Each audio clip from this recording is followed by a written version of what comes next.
I had the benefit of teaching to a lot of different audiences and a lot of different institutions, but I fell in love with the extension degree program early in my doctoral career.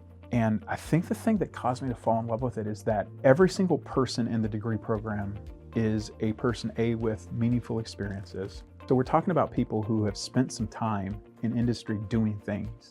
That always makes for a more profound classroom experience. It keeps the teacher on their toes. It helps advance the students around you. And they're not just looking for a degree, they're looking for insight that's guiding how they approach what they're doing tomorrow. My experience is that fundamentally changes how the education unfolds in the classroom.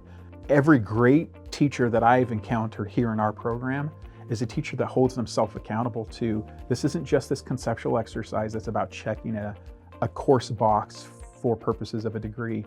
It's a group of folks that are sitting here and their purpose is in part to be able to go back to work tomorrow and to do something with what they've learned in the classroom today. That's the thing I love most about our master's program. You just don't get that everywhere.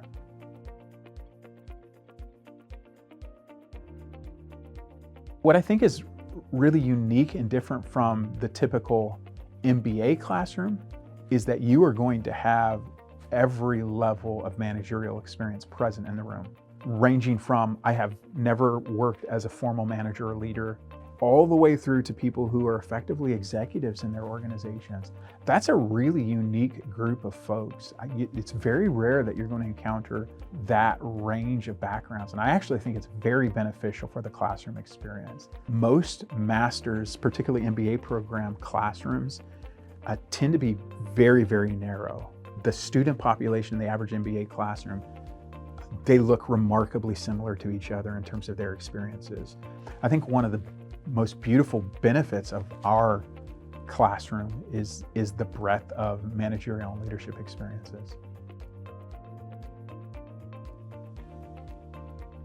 Any good teacher that's teaching something that's social science related has to figure out a way to balance. How do you take the fundamental part and couple that with what is constantly moving and constantly changing? And there's not a specific formula for it other than I think if you're going to do this very effectively, you have to be the sort of person that's a researcher, not just a teacher.